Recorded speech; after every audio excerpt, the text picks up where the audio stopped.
تو نہ صرف یہ کہ بعض دفعہ حالات ٹھیک نہیں ہوتے، بلکہ جو نافرمان ہوتے ہیں ان کے حالات بظاہر اور اچھے ہونا شروع ہو جاتے ہیں. بظاہر اس لیے کہہ رہا ہوں اس میں حقیقت میں برکت نہیں ہوتی ہے، لیکن بظاہر وہ اور پنپنا شروع کرتے ہیں اور خوشیاں ملتی ہیں ان کو. تو اسی کو اللہ نے سورہ قلم میں فرمایا سنستدرجہم، کہ دعوت دینے والے کو جب وہ دعوت دے، حق کا پرچار کر رہا ہو، لوگ نہیں مان رہے ہوں، پھر بھی پنپتے چلے جا رہے ہیں، عیاشی ہوتی چلی جا رہی ہے، تو اللہ فرماتے ہیں ان کو مجھے اکیلا چھوڑ دو. سنستدرجہم، میں ان کو مہلت دوں گا، ان کو نعمتیں دوں گا، من حیث لا یعلمون، ان کو پتہ بھی نہیں چلے گا کہ یہ ہو ہمارے ساتھ کیا رہا ہے. من حیث لا یعلمون کا یہ مطلب ان کو پتہ ہی نہیں چلے گا کہ یہ ہو کیا رہا ہے ہمارے ساتھ. یہ خوش ہوں گے، یہ خوش ہوں گے، یار یہ بھی ہو رہا ہے، وہ بھی ہو رہا ہے، یہ بھی ہو رہا ہے، وہ بھی، سارے کام بن رہے ہیں، اور یہ دینداروں کو دیکھو. تو اللہ فرماتے ہیں یہ اس کو کہتے ہیں استدراج. یہ لفظ یاد کر لیں. دیکھو جب اللہ کی طرف سے خوشحالی آتی ہے نا، نعمتیں آتی ہیں، تو بعض دفعہ یہ نعمت نہیں ہوتی بلکہ ڈھیل ہوتی ہے. استدراج کو اردو میں ہم کہہ سکتے ہیں ڈھیل. جیسے مجرم کو بعض دفعہ کیا دی جاتی ہے؟ ڈھیل. پھانسی کے مجرم کو پھانسی دینے سے پہلے پروٹوکول دیا جاتا ہے نا. کیا خیال ہے بھائی؟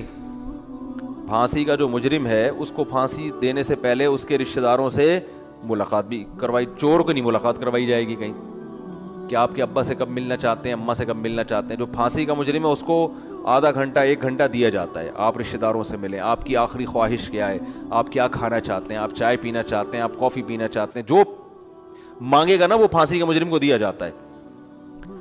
اب اس سے اگر پھانسی کا مجرم خوش فہمی میں مبتلا ہو جائے کہ یار جو چھوٹا مجرم تھا جو گھنٹیاں بجا بجا کے بھاگتا تھا اور پکڑا گیا، اس کو تو نہ جائے گا، پولیس والے چترول لگا رہے ہیں اس کو، اور مجھے بڑے تمیز سے رکھا ہوا ہے بھائی، مجھے یہ بھی کہا ہے کہ کل شام آپ کی ملاقات ہوگی آپ کے والدین سے، اور وہ روتے ہوئے ملیں گے، محبت کے ساتھ ملیں گے آپ سے. تو جیسے پھانسی کا مجرم جو اس نعمت کو نعمت سمجھ رہا ہے تو وہ بہت بڑا بیوقوف ہے، ایسے ہی جو آدمی گناہوں کے اندر مبتلا ہے وہ اگر سمجھ رہا ہے کہ میرے پاس پیسہ، میری اولاد اور میرا بینک بیلنس اور میری عزت، اور اگلے سال الیکشن میں بھی میں جیت کے آ رہا ہوں، تو وہ بھی اس خوش فہمی میں مبتلا ہے، تو وہ بھی اس سے بھی بڑا بیوقوف ہے وہ.